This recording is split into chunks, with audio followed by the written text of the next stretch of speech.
So, hello everyone. We are the Group 1 reporters, and now we are about to discuss the topic that has given to us, which is the Module 11 that is entitled Corazon C. Aquino's speech before the United States Congress on September 18, 1986. By the way, before I discuss, my name is Aldrin Cerezo, and first I just want to discuss about the background of Corazon Aquino. So Corazon Aquino was born on January 25, 1933 in Paniqui, and her husband was Benigno S. Aquino, and she was become a president of the Philippines on February 25, 1986 to June 30, 1992. And Corazon Aquino and Benigno S. Aquino Jr. has 8 children, which is Benigno Aquino III, Chris Aquino, Pinky Aquino Abiliada, Victoria Elisa Aquino D, and Maria Elena Aquino Cruz. So that is their children's. And her education background was in University of Mount St. Vincent, 1949 to 1953. Norte Dame School, 1949. The full name of Corazon Aquino when she was nung dalaga pa lang siya is Maria Corazon Sumulong Cuangco. And she was born to the prominent Cuangco family.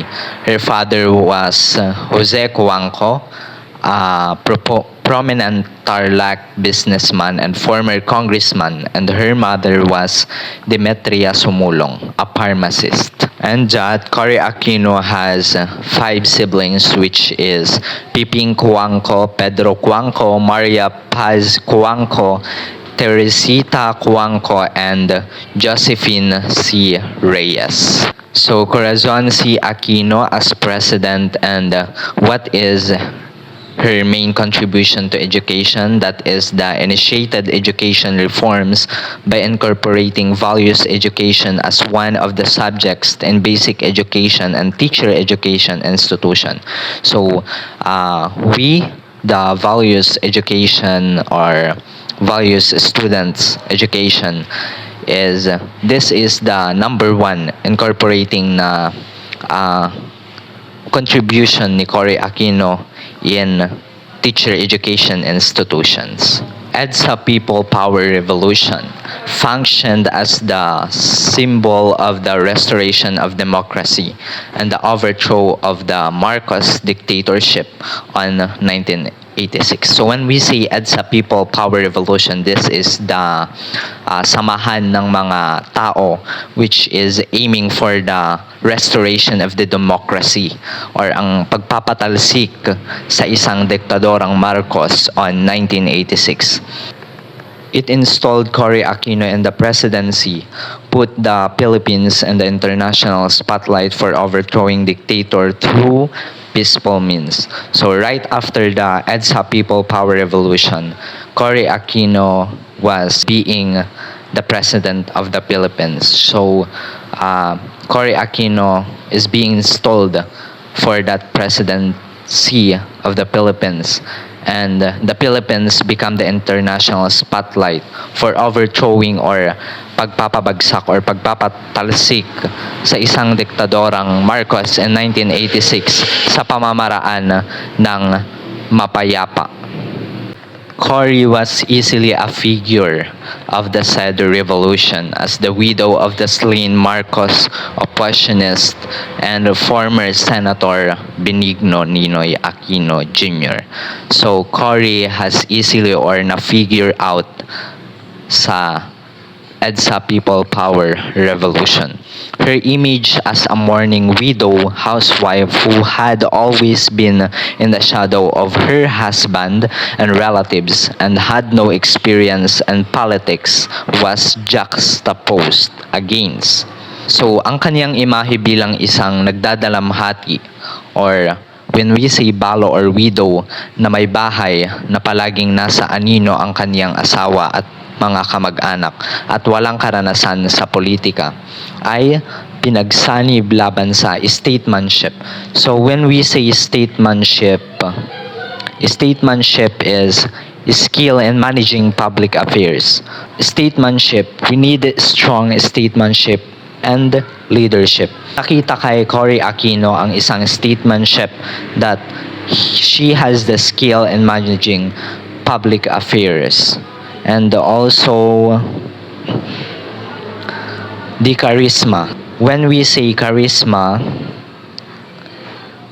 is the ability to attract the attention and admiration of others and to be seen as a leader. So charisma is to attract the attention of other people at nakikita ang isang pagiging leader. To be a great leader, a person has to have some charisma. So before Cory Aquino has being the president of the Philippines, she has a charisma that people being attracted, so that Cory Aquino has being positioned as the president. And next is the eloquence. So when we say eloquence is fluent or persuasive speaking or writing, a picture of great power and eloquence. So when we say eloquence, so this is the one characteristic that na nakita kay Cory Aquino. She is fluent and persuasive in speaking and writing. So Cory Aquino has that kind of a characteristic, which is the statesmanship, eloquence, and charisma, so that she is being president of the Philippines during February 25, 1986 to June 30, 1992. When the former Senator Ninoy Aquino was shot at the tarmac of the Manila International Airport on 21 August 1983, the Marcos regime greatly suffered a crisis of legitimacy. Protest from sectors frequented areas in the country. At that time, nang baralin ang dating senador na si Ninoy Aquino sa tarmac ng Manila International Airport noong August 21, 1983. So, ito yung labis na dinanas ng regime of Marcos. Ang krisis ng pagiging lehitimo, mga protesta mula sa mga sektor na madalas puntahan sa bansa. So, move on to the People Power Revolution. So, the People's Power Revolution that happened in February 1986 at Epifanio de los Santos Avenue, or EDSA, were a series of popular demonstrations in the Philippines. There was a sustained campaign of civil resistance against regime violence and electoral fraud. So, dito sa EDSA, dito sila nagkampanya o nagprotesta laban kay former President Ferdinand Marcos Sr. Because of his dictatorship and human rights abuses. Although marami ang nagsasabi na he's the type of a leader na talagang palaban, but the leadership he had was great. Marami siyang napatayong mga infrastructure here in the Philippines. But alongside with his dictatorship, nagprotesta talaga ang mga tao laban sa kanya due to implementation of the martial law. Some people didn't want martial law kaya sila nagprotesta. So here, when former Senator Ninoy Aquino was shot at the tarmac of the Manila International Airport on August 21, 1983, the Marcos regime greatly suffered a crisis of legitimacy. Protests from sectors frequented areas in the country. Many people, including ang pamilya ni Aquino, believed that Marcos was the one who ordered the assassination of Aquino. But this was never really proven. Wala silang ebidensya na nagpapatunay na si Marcos yung nagpapatay kay former Senator Ninoy Aquino. And after that incident, syempre, they blame him at ang ginawa niya, he had to do something para i-prove or i-please yung mga alias niya sa United States na he didn't do it. Para siya yung manatili na leader sa bansa natin. Also, sumasabay na rin kasi yung looming economic crisis sa Pilipinas, kaya nagprotesta na yung mga tao sa EDSA. Noong February 1986, lumaban na ng pagkapresidente ang asawa ni Ninoy Aquino na si Cory Aquino. So, syempre, wala ang former senator, Ninoy Aquino. So, Cory Aquino decided to run for president to fight against Marcos. At noong canvassing na ng mga votes, nilinlang daw ni Marcos ang bilang ng mga boto.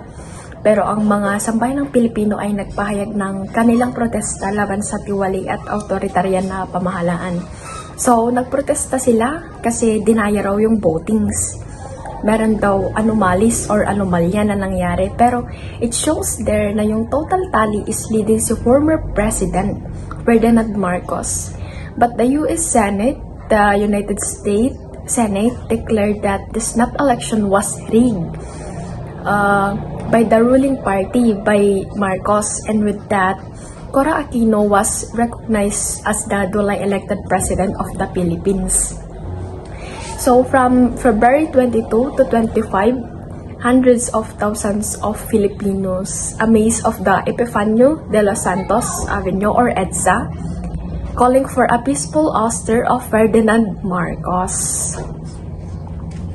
So, in a last attempt to hold into power, Marcos insisted on pushing through with his inauguration. Cory too would hold her own inaugural ceremony. On February 25, the Philippines had two presidents, Corazon Aquino and Ferdinand Marcos. So, yung snap election daw, nung February, ayun nga, rigged daw, sabi ng mga sambayan ng Pilipino, kaya nagprotesta sila, and the US Senate nirecognize si Cory Aquino as the duly elected president ng Philippines, kaya naging dalawa yung president ng Philippines at that time. So, Corazon Aquino took her oath in Club Filipino and San Juan, while Ferdinand Marcos followed on hour later in Malacanang Palace. Because of the overwhelming support for Aquino, talagang maano yung suporta ng mga Pilipino kay Aquino noon, and the key military and political defections, Marcos faced defeat. So, syempre, parang pag-isipan na parang defeat na siya, ganun. And, ayun, na-force siya together with his family to depart for Hawaii and exile. So, pumunta sila ng Hawaii. And Aquino and Laurel then assumed office and slowly began the restoration of the democracy. So, nung nanalo na si Cory, pinagpatuloy na niya yung demokrasi daw ng Pilipinas. But, syempre, ayun na. Good day everyone. I will continue the discussion about Cory Aquino's speech. But before that, my name is Adrian Abalos from Values Education Block 18. The government sought to break him by indignities and terror. They locked him up in a tiny nearly airless cell in a military camp in the north. So binahagi ni Cory Aquino ang karanasan ng kanyang asawa na si Ninoy Aquino. Habang siya ay nakakulong, ayon sa kanya, sinubukan ng gobyerno na wasakin ang loob ni Ninoy sa pamamagitan ng mga paghamak at pananakot. Ikinulong siya sa isang napakaliit at halos walang hangin na selda sa isang kampo militar sa Hilaga. They stripped him naked and held a threat of a sudden midnight execution over his head. Ninoy held up manually under all of it. I barely did as well. Hinubagan siya at pinagbantaan ng biglaang pagbitay sa hating gabi. Kahit na sa mga pananakot na iyon, nanatili siyang matatag. For 43 days, the authorities would tell me what had happened to him. This was the first time my children and I felt we had lost him. Para sa loob daw ng 43 araw, hindi sinabi ng mga anak, hindi sinabi ng mga otoridad kung ano ang nangyari sa kanya. Kaya't siya at ang kanilang mga anak ay natakot na baka tuluyan na nilang nawala si Ninoy.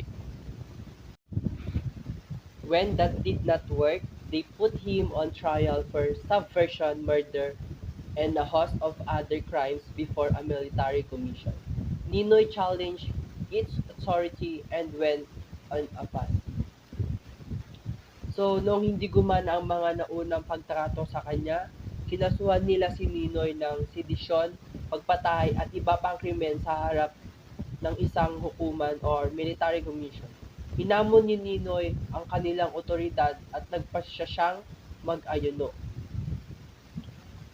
If he survived it, then he felt God intended him for another fate.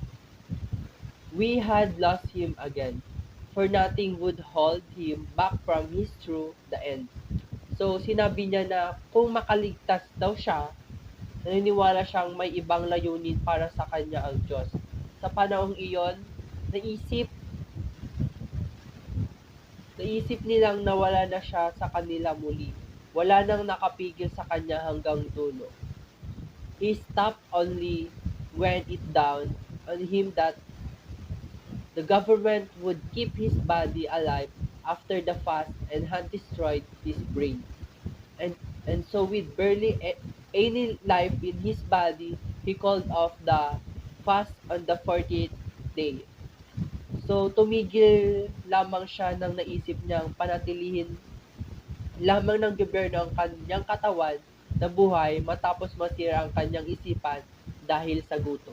Kaya sa ika-40 araw ng kanyang pag-aayuno, tumigil siya na halos wala nang natirang lakas sa kanyang katawan. And then, we lost him irrevocably and more painfully than in the past. The news came to us in Boston. It had to be after the 3 happiest years of our life together. So, at sa wakas daw, tuluyan nilang nawala siya ng mas masakit kaysa dati. Dumating sa amin sa Boston ang balita. Nangyari ito matapos ang 3 pinakamasayang taon na aming pagsasama. But his death was my country's resurrection, and the courage and faith by which alone they could be free again.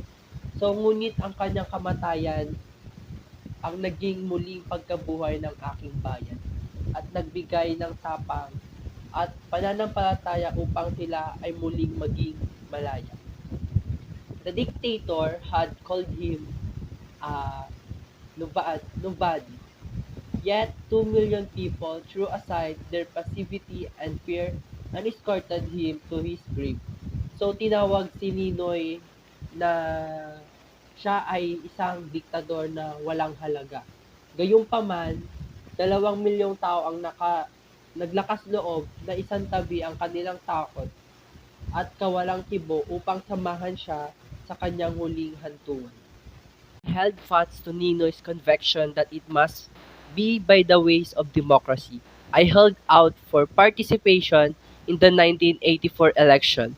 The dictatorship called even if I knew it would be lynched. I was warned by the lawyers of the opposition that I ran the grave risk legitimizing the foregone result of election that were clearly going to be fraudulent. Ito ay kung saan ipinahayag na nagsalita ang kanyang paninindigan sa demokrasya. Mula sa paniniwala ni Ninoy Benigno Aquino Jr., kahit alam niyang maaaring dayain ang halalan noong 1984 na tinatawag na diktadura. Nanindigan siya na lumahok dito. Binalaan siya ng mga abogado ng oposisyon na maaaring maging lehitimo ang mga peking resulta ng halalan. Ngunit nanindigan siya para sa mga tao at hindi para sa mga abogado. But I was not fighting for lawyers, but for the people in whose intelligence I had implicit faith by the exercise of democracy even in a dictatorship. The people vindicated me in an election shamefully marked by the government, treachery, and fraud. The opposition swept the elections, garnering a clear majority of the votes even if they ended up, thanks to a corrupt commission of election, when barely a third of they sets in parliament. Now I know our power. Naniwala siya na kakayahan ng mayayaman at sa demokrasya. Kahit sa ilalim ng diktatura, sa kabila ng pamamanipula at pandaraya sa halalan, nagtagumpay ang oposisyon ng pagkuha ng karamihan ng boto. Kahit na sa huli ay nabawasan ang kanilang upuan sa parlamento dahil umano'y katiwalian sa komisyon ng halalan. Dahil dito, lalo nang napagtanto ang lakas ng kanilang kapangyarihan bilang isang bayan. So nagpasalamat siya sa Corrupt Commission on Election. Hello, good day everyone. This is the continuation of Corazon Aquino's speech. Before all of that, I am Janexy Tolentino from Block 18, Values. And let's start. Again, as we restore the democracy by the ways of the democracy, so we are completing the constitutional structure of our new democracy under a constitution that already give full respect to the Bill of Rights. Jealousy Independence Constitutional Commission is completing its draft, which will be submitted later this year to a popular referendum. When it is approved, there will be election for both national and local position. So within about a year from a peaceful but national upheaval that will overturns and dictatorship, we shall have returned to the full constitutional government. So yun, ang nais sabihin ng pahayag na ito ay ang pagbabalik ng demokrasya sa Pilipinas matapos ang mapayapang pagpapabagsak ng diktatoryang Ferdinand Marcos. Ito ay nagpapahayag na ang isang independent komisyon sa saligang batas ay gumagawa ng isang draft ng konstitusyon na magbibigay ng proteksyon sa mga karapatang pantao sa pamamagitan ng Bill of Rights. Kasi nga 'di ba na alam naman natin yung pinatupad ni Ferdinand Marcos noon na martial law na naniniwala si Pangulong Corazon Aquino na ang martial law ay nagdudulot ng paglabag ng karapatang pantao. Kaya naman ang ginawa niya ay ang draft ng konstitusyon ay ibabasa sa plebisito upang aprubahan ng bayan. At matapos ang pag-aproba ng konstitusyon, magkakaroon ng halalan para sa mga pwesto sa pamahalaan ng pambansa. Okay, next, may predecessor set aside democracy to save it from a communist insurgency that numbered less than 500.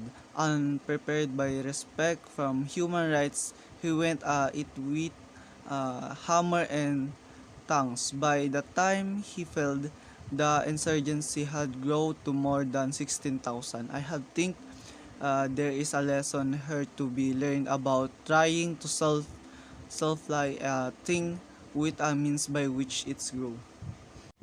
Itong pahayag naman na ito ay tumutukoy sa paghinto ng demokrasya sa Pilipinas sa ilalim ng pamumuno noon ni Ferdinand Marcos upang labanan ang komunistang pag-alsa. Sinasabi ni Corazon Aquino sa kanyang speech na ang pagtangka ni Marcos na sagupain ang rebellion sa pamamagitan ng martial law or ang paglabag sa mga karapatang pantao ay nagdulot ng kabaliktaran. Ang paglago ng rebellion mula sa 500 hanggang naging 16,000 na katao. Ang nais lang sabihin ng payag na ito ay ang kahalagaan ng pagrespeto sa demokrasya at mga karapatang pantao sa halip na sagupain ang rebellion sa pamamagitan ng dahas. Mas mainam na harapin ang mga isyu sa pamamagitan ng mapayapang paraan at pagpapakita ng tunay na demokrasya ng Pilipinas.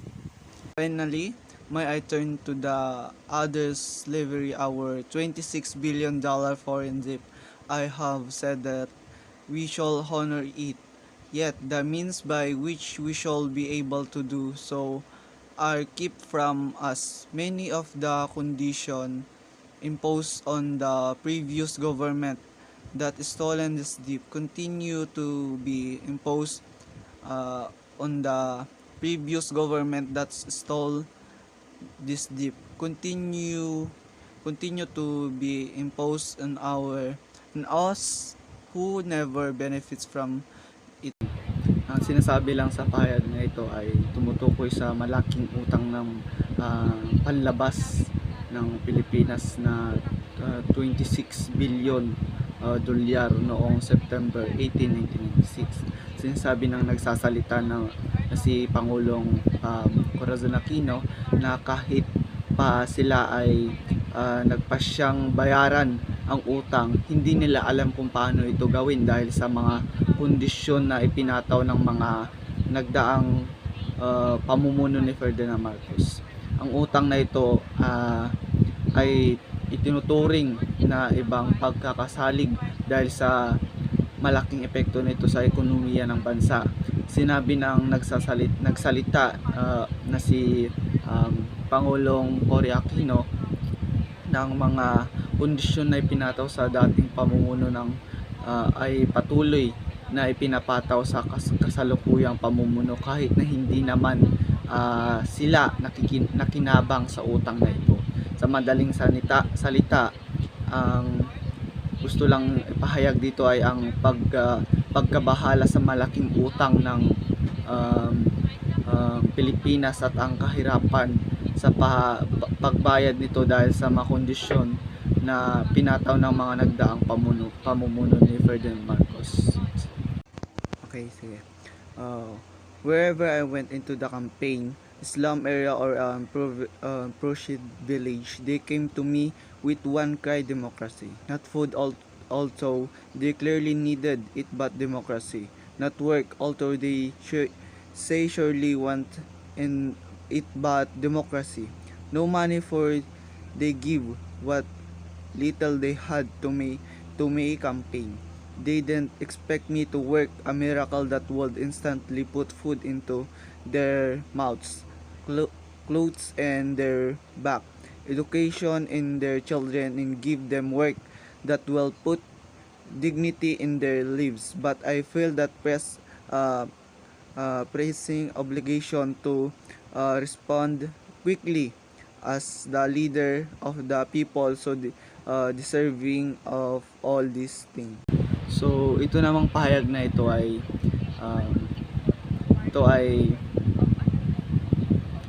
sinasabi lang dito ang kahalagaan ng demokrasya sa mga Pilipino, lalo na sa mga mahihirap na komunidad. Sa kabila ng kanilang mga pangangailangan sa pagkain, trabaho at pera ng mga tao ay naglalayon makamit ang demokrasya. Naglalayon pa rin silang makamit yung demokrasya. Ang talumpati ay nagpapakita ng malalim na pag-unawa ni Pangulong Aquino sa mga damdamin at mga pangangailangan ng kanyang mga kababayan. Nakikita niya ang kahalagaan ng demokrasya bilang isang paraan upang makamit ang hustisya, pagkakapantay-pantay at pag-unlad. Nakikita rin ang pagpapahalaga ng Pangulong Aquino sa mga kababayan niya na nagbibigay ng kanilang limitadong resource ah, resource upang suportahan ang kanyang kampanya. Nakikita niya ang kanilang pagmamahal sa demokrasya at ang kanilang pagnanais na makamit ang isang mas magandang buhay. So ang talumpating ito ay nagpapakita rin ng pangako ng Pangulong Corazon Aquino na tuparin ang kanyang mga obligasyon bilang leader ng bansa. Nakikita niya ang kailangan ng mga Pilipino sa agarang aksyon upang matugunan ang kanilang mga pangangailangan at makamit ang kanilang pangarap. Okay, last, has there been a greater test of national commitment to the ideals you hold dear than that may people have gone through? You have spent many lives and much treasure to bring freedom to many lands that were reluctant to receive it, and there you have a people who want it by themselves and need only the help to preserve it. Sa huling speech ni Pangulong Corazon Aquino noong September 18, 1986 ay isang pagpapahayag ng pagpapahalaga sa demokrasya at kalayaan ng mga Pilipino. Tinutukoy niya rito ang malaking sakripisyo na ginawa ng kanyang bayan upang makamit ang kalayaan mula sa diktatorya ni Ferdinand Marcos. At sa payag na ito, hinihiling ni Pangulong Aquino ang suporta ng mga Amerika sa pagpapanatili ng demokrasya sa Pilipinas. Tinutukoy niya na ang mga Pilipino ay nagpakita ng malaking pagmamahal sa demokrasya at kalayaan, at naniniwala siya na ang kanilang bayan ay may karapatang mabuhay ng malaya at mapayapa. Ang pahayag ay nagpapakita rin ng pagpapahalaga ng Pangulong Aquino sa mga prinsipyo ng demokrasya tulad ng pagkakapantay-pantay, hustisya at kalayaan. Tinutukoy niya ang demokrasya ay hindi lamang isang sistema ng pamahalaan, kundi isang paraan ng Good day everyone, I am Grace Anjoy Estrada from BS at Values Education, and I will going to discuss about analysis of Cory Aquino's speech. Number 1. Our goal is cemented the legitimacy government in the international arena of the EDSA, at nagsaserve siya as a powerful moment para kilalanin ang bagong pamahalaan ng Pilipinas matapos ang EDSA Revolution. And by addressing these foreign leaders, she emphasized the legitimacy and the credibility of her administration na nakabatay sa kagustuhan ng mga pamahalaang Pilipino or sambayanang Pilipino na labanan ang dictatorship. The speech talks of her family background, especially her relationship with her late husband. Aquino discussed her personal history, kasama na dito yung relationship niya with her husband na si Senator Benigno Ninoy Aquino Jr. And by highlighting her family background, she connected personally with her audience na pinapakita din niya ang kanyang sarili bilang isang political leader, but also as a widow and mother deeply affected by the political repression that Ninoy Aquino suffered, creating empathy and enhancing her credibility as a leader who had sacrificed for the country. Number 3, she talked length about Ninoy's toll and suffering at the hands of the dictatorship that he resisted. Cory dedicated a portion of her speech para i-discuss yung Ninoy perseverance and the suffering he endured under Marcos, at hindi lamang ito paggalang sa alaala ng kanyang asawa, but also a reminder of the human cost of dictatorship. And Aquino emphasis of Ninoy's sacrifices at binigyan inspirasyon para suportahan ang mga prinsipyo ng kalayaan, hustisya at democracy. Number 4. Ideology or the principle of the new democratic government. Aquino outlined the ideology of her new government, which centered on democracy and human rights, and she emphasized that her administration mission was to restore democratic processes and protect individuals' freedom that had been Reds suppressed under Marcos, and this new ideology served as a foundation for rebuilding the country's institutions. Number 5, she was also able to draw the sharp contrast between her government and of her predecessor by expressing her commitment to democratic constitution drafted by an independent commission. And Aquino differentiated her government from the dictatorship by emphasizing her commitment to a new democratic constitution, and it is reinforced her dedication to transparency and accountability, aiming to create a government truly serving the people. Each of these points in Aquino's speech unified to strengthen the legitimacy of her administration and emphasize her democratic and humane leadership. Let's proceed to the last slide. She claimed that such constitution upholds and adheres to the rights and liberty of the Filipino people. Ito naman yung pagtaguyod ng karapatan ng kalayaan ng sambayan ng Pilipino, at nabanggit din ni Cory Aquino na kahalagahan daw ng isang democratic constitution na nagproprotekta sa karapatan at kalayaan ng mga Pilipino after the Marcos regime, which was marked by authoritarian rule and civil liberties. And Aquino aimed to reassure that the public of her government would restore this essential freedom. Number 2, she also hoisted herself as the reconciliatory agent after more than 2 decades of a polarizing authoritarian politics. Inilarawan dito ni Aquino ang sarili niya bilang tagapagsunod or seeking to the heal wounds left by over 2 decades of authoritarian rule.